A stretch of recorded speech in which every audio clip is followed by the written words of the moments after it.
मैं आपको लिख के देता हूँ कि आज से 20 साल बाद आपके मिलिट्री जर्नल्स और आपके प्राइम मिनिस्टर दिन में 10 दफा ये कहेंगे कि हमने इंडिया के बारे में जो एटीट्यूड इख्तियार किया, जो पॉलिसियां अपनाई, जो कोल्ड वार स्टार्ट की, जो प्रॉक्सी लड़ी, सब गलत था और हम माफी मांगते हैं। आप ये वीडियो सेव करके रख लें। एट होम इंटरनेशनली तो हमने प्रेशराइज करने की इंडिया को देख लिया, वो नहीं होते। ना अमेरिका का असर रसूख चलता है, ना बरतानिया का असर रसूख चलता है, तो पाकिस्तान के पास क्या ऑप्शंस रह जाती हैं? इस तरह की अगर माइंडसेट है वहां पे। अटल बिहारी वाजपेयी साहब भी थे जो चल के मीनारे पाकिस्तान पे आ गए थे।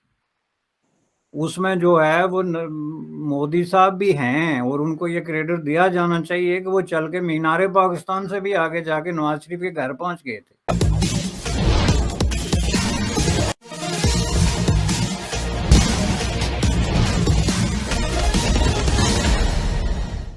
मौजूद है, पाकिस्तान के पास क्या ऑप्शंस रह जाती हैं बैरिस्टर साहब, अगर इंडिया के अंदर ये सोच मौजूद है कि हाँ जी हमने इनसे इंगेज ही नहीं करना, इनसे बात ही नहीं करनी? आप क्या समझते हैं कि ये जो सोच है अगर वहां पे मौजूद है फॉर इंस्टेंस, तो पाकिस्तान को क्या करना चाहिए? पाकिस्तान इस सोच का कैसे मुकाबला कर सकता है? एट होम इंटरनेशनली तो हमने प्रेशराइज करने की इंडिया को देख लिया, वो नहीं होते। ना अमेरिका का असर रसूख चलता है, ना बरतानिया का असर रसूख चलता है, तो पाकिस्तान के पास क्या ऑप्शंस रह जाती हैं? इस तरह की अगर माइंडसेट है वहां पे। चूंकि पाकिस्तान की जो इंटरनेशनल जो प्रेजेंस है और जो गुडविल है इस वक्त, वो बहुत ज्यादा जो है ऑलरेडी बहुत ज्यादा शेकी ग्राउंड्स पे है। तो उसमें अगर इंडिया जैसा एक मजबूत मुल्क जिसका एक इस वक्त जो है इंटरनेशनल अरीना में एक क्रेडिबल किस्म की जो है वो स्पेस मौजूद है, वो अगर इस तरह की लॉबिंग करे तो ये कोई मुश्किल काम नहीं है। तो इसलिए जनाब आपको ये अपॉर्चुनिटी जो है मैं समझता हूँ कि इससे फायदा उठाना जाना चाहिए था। लेकिन ये तभी होगा कि पाकिस्तान पहले ये तय करे कि हम इंडिया के साथ ताल्लुकात को नॉर्मल करते हैं, ताकि वो कहें कि हम एक अपने पड़ोसी के साथ क्रिकेट खेलने के लिए जा रहे हैं। लेकिन वो अगर कोई बयान दें कि जनूबी के एशिया में मसला कश्मीर को अक़वाम मुत्तहिदा की करारदादों के मुताबिक हल किए बगैर अमन कायम नहीं हो सकता, और हम जो है अपने दुश्मन से क्रिकेट खेलने के लिए दिल्ली तशरीफ ला रहे हैं, तो this is not a matching statement. उसमें आपको अपनी ट्यून इस वक्त आप ये देखें कि आप अगर जो है वो आइसोलेशन के प्रोसेस में ऑलरेडी दीवार से लगे हुए हैं, मैं समझता हूँ कि आपके सवाल के साथ ये बात रेलिवेंट नहीं बनती, लेकिन इसका इशारा बहुत ज़रूरी है कि कल परसों जो बाइडन साहब ने फरमाया उसको फिर जिस तरीके से डैमेज कंट्रोल करने की गई, वो एक बहुत बड़ी रियलिटी है कि जब आप जो है वो बुरे तरीके से आइसोलेट हो गए दुनिया में, आपके दोस्तों की तादाद ना होने के बराबर है, आपके फाइनेंशियल क्राइसिस जो हैं वो शो करते हैं कि आप एक बहुत ही कम अरसे में किसी भी बड़े हादसे, किसी भी बड़े डिजास्टर, किसी भी शक्ल में आप अनसस्टेनेबल किस्म की एक कंट्री जो है या इलाका उसमें तब्दील हो सकते हैं।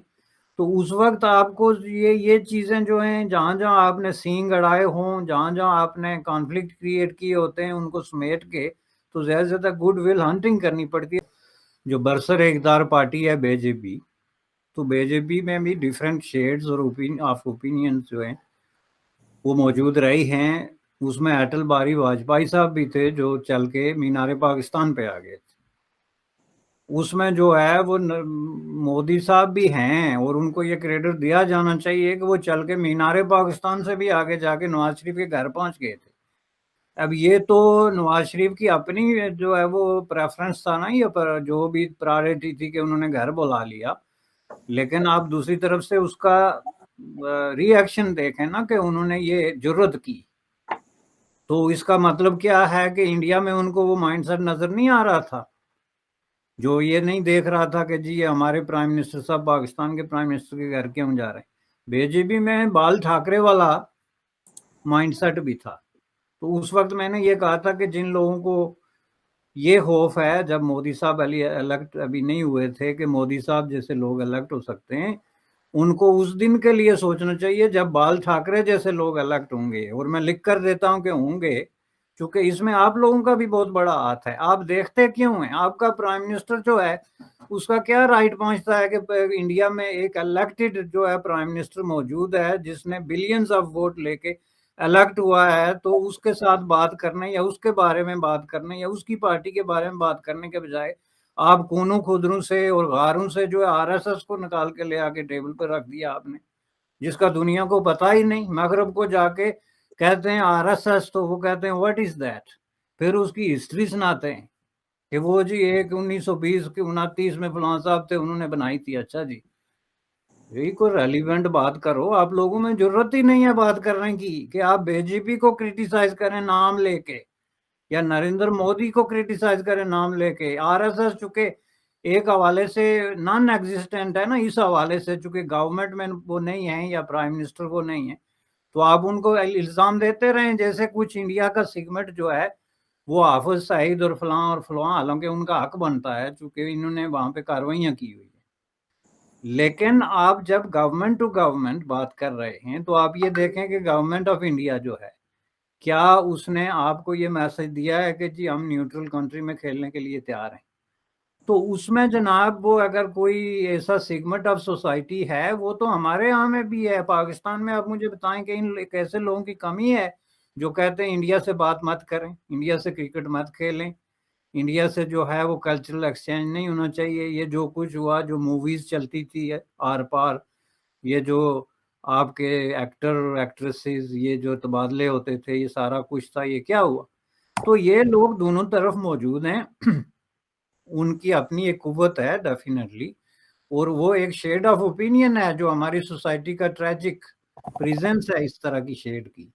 लेकिन हमें कोई राइट नहीं पहुंचता कि हम इधर से होके उनको क्रिटिसाइज करें, वो इधर क्रिटिसाइज करें, या हम अपने अपने मुल्कों में ऐसे लोगों को बाई फोर्स कवाले कवानीन के तहत क्रश करें।